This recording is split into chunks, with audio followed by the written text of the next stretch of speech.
সবাইকে জানাই নমস্কার। আমি সুভাষিস দাস।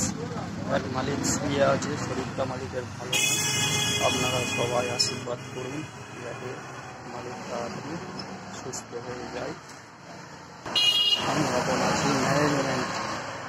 মালিককে আমি অল্প কিছু খাবার দেব, দেখি মালিক নেয় কিনা। ও মালিক, ও মালিক, এ মালিক, হ্যালো, এ মালিক, ও ও মালিক, মালিক মালিক ঘুমাচ্ছে, তাই মালিকের পাশে আমি খাবারটা দিয়ে গেলাম। মালিক যখন উঠবে খাবারটা নিয়ে নেবে।